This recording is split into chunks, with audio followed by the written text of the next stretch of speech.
Welcome back. All right, so some news of the day, headlined by the Canucks. If you haven't heard, they're now at 8 positive tests. 6 more came in yesterday evening as positive. So this isn't just they're isolating because maybe this is 8 players on the team that have tested positive, and now there's concerns that it's going to be more. And so it also includes Travis Hamonic. Now remember, during the summer, Travis Hamonic said, I'm not coming back. And he didn't come back and play because he was worried that his daughter, I believe it's his daughter, immunocompromised, and he is very concerned that if she were to catch this, that it could kill her.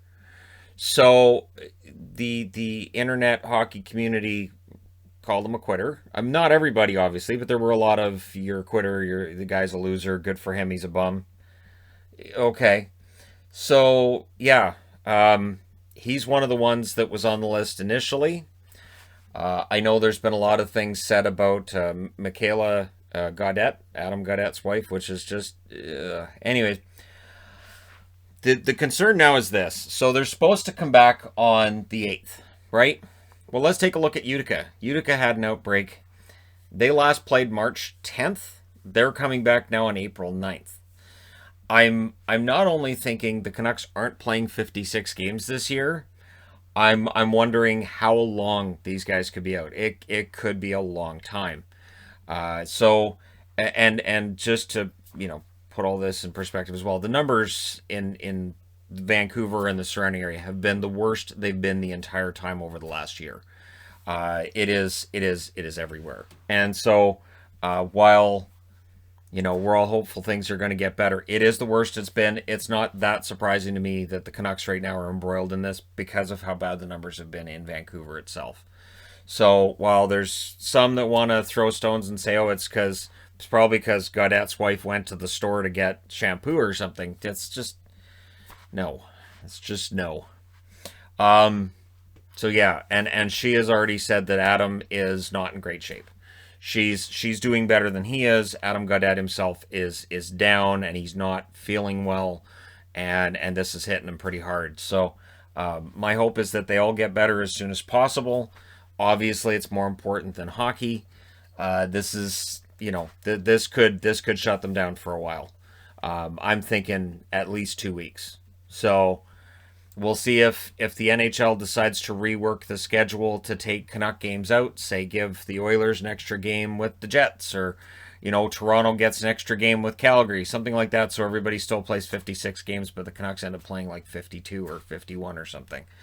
Because again, if it does go beyond the 8th, if we have 12, 14 players on the list and we can't come back on the 8th, then yeah, I would think the NHL would have some kind of other plan to get to 56 games for the other teams, and it may mean fewer games for the Canucks. So we'll see. And I'm just throwing that out there because I don't know how they're going to do it. Odds are the NHL themselves are looking at this. This would be the worst outbreak we've seen. Now I know we've seen situations where there are a lot of players on the list, but not a situation where we know all of them were positive tests. So that's where we're at.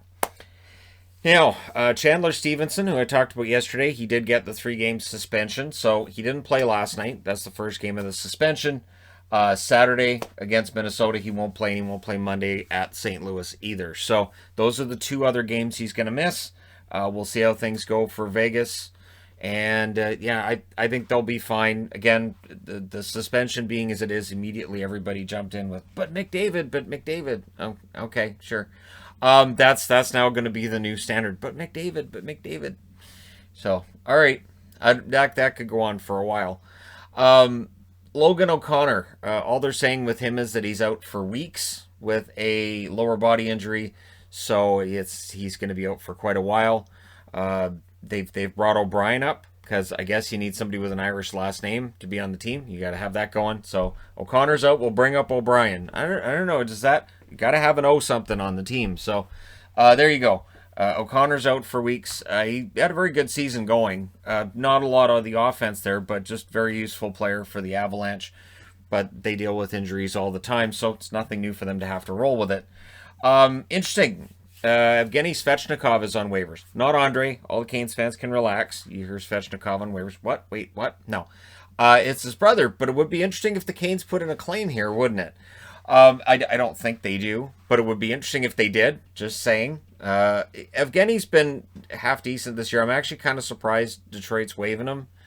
Their decisions with the roster, I trust Yzerman, but they're strange. Svechnikov to me has been useful. He's potted a goal here and there, and it's one of those ones I look at on the waiver wire and think, well, maybe they'll do something with him. So yeah, we'll see whether or not he gets claimed. Everybody yesterday cleared, including Gusev. So Gusev's on the taxi squad because that's where things are for him.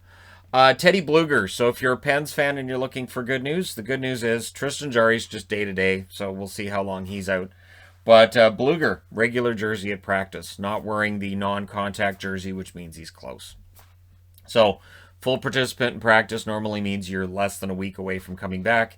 And Teddy Bluger is absolutely just one of my favorite bottom six players in the NHL. And I'd love to see him come back because he's a good player. And enjoy watching him play. A player that isn't coming back this season is Nathan Beaulieu for the Winnipeg Jets. He's out for the season. He just had surgery for a torn labrum, and yeah, he's done. He won't be coming back this season. The concern, of course, at that point is he going to be okay for October for the start of next season? Don't have an answer to that one right now. And for Beaulieu, hopefully, speedy recovery, all of that other wonderful stuff as he deals with that.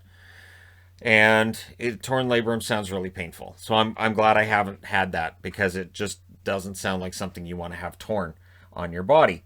Volkov, who was acquired by the Anaheim Ducks from Tampa, he makes his debut tonight.